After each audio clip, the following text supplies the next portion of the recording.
As a fan of Nike's Air Max technology and a big fan of the Air Max 90 silhouette, I'm really psyched to get a chance to look at the latest Air offering from Nike.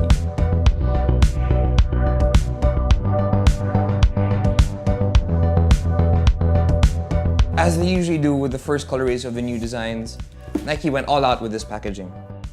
To pay homage to the legacy of Nike Air, all the classic Air logos fill up the outside of the box in this ultra-attractive iridescent pattern. Instead of the usual paper that wraps the shoe, this box features foil with the same iridescence as the stamping on the outside. Seeing the box for the first time impressed me almost as much as seeing the product itself. Inside, you're greeted with an absolutely stunning product.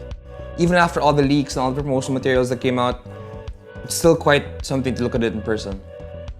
The first thing you notice is the humongous Air unit, 38mm high according to Nike. I assume that's at its highest point by the heel. Let me say this straight up, it is soft. At least up to the midfoot for stability purposes. The air-filled sole is for the most part super cushiony. This might be one of the softest Air units Nike has made. Visually, the Air unit takes up about half of the entire silhouette.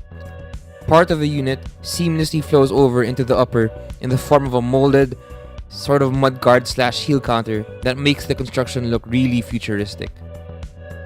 With all the surface area that the Air unit takes up, Nike does a good job in making use of that visual space by giving it this glittery gradient finish. What started as a unique method in coloring the VaporMax Air units, they continue this signature style with the Air Max 720. And this definitely accentuates the dominant feature of the shoe. The 720 reminds me a lot of early 2000s Y2K style. Think Backstreet Boys or NSYNC, those futuristic music videos. This looks like what the 10-year-old me would have probably thought the future would look like. None of the features of this shoe exhibit this more than the upper though. It takes off from the very futuristic and fluid-like sole with lots of curves, folds, and soft lines.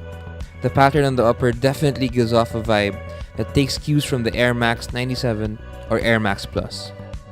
What jumps out though are the 4 vent-like panels on the medial and lateral side of the shoe and on the heel.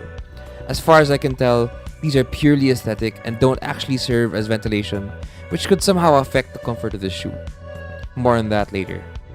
In a world full of sock-like, knitted, stretchy uppers, it's refreshing to have a new model that makes use of somewhat more traditional mesh upper that is both soft and sturdy. The cushioning complements the soft Air sole very well. With how the elements are integrated, there is definitely a lot of room for experimentation for future colorways, and Nike already has a bunch lined up. Lacing up the 720s, you are instantly reminded that this is definitely not a performance shoe. There is this rigidity that you feel that is comparable to older models like the Air Max 97.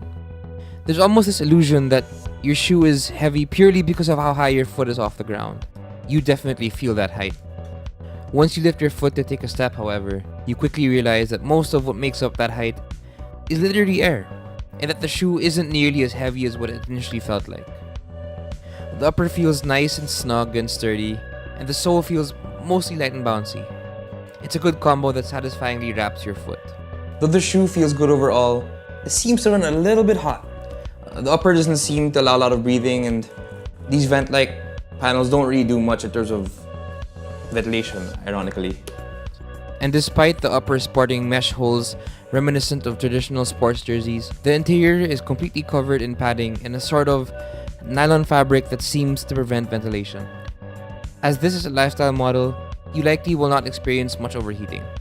If you plan to wear this pair for extended periods of time in warm weather, you may feel the heat decrease to your comfort levels a couple of hours in. I fully expect Nike to release something along the lines of an Ultra BR version of the 720 at some point. A lighter upper with an Air unit like this could shape up to be a much more comfortable shoe. Walking in the 720 takes a little bit of getting used to, which I don't think should be said about many shoes. Because of the height of the Air unit, and maybe in the manner in which I walk, I tend to graze the ground with my inflated heel quite a bit more than I'd like. And because of the width, I often hit my heels against each other. This could be potentially bothersome and definitely annoying. If you've ever experienced the rubbing of 2 Nike Air units together, they usually make this really annoying, squeaking, scratchy sound.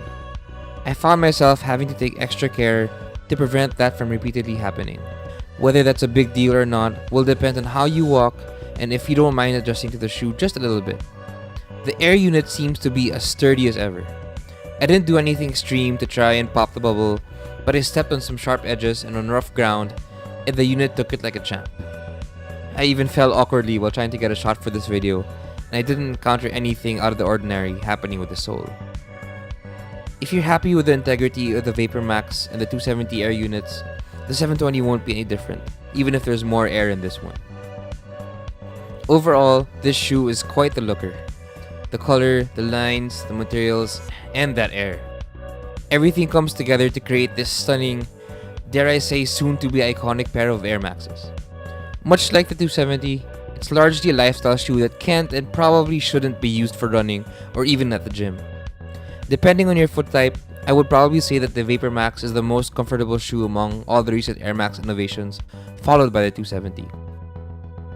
Considering all the research, innovation, and technology put into developing this shoe, you're really only buying the 720 for the look. And for the price they're asking, it comes down to what you value. If it's style you're after, this is definitely a showstopper of a shoe.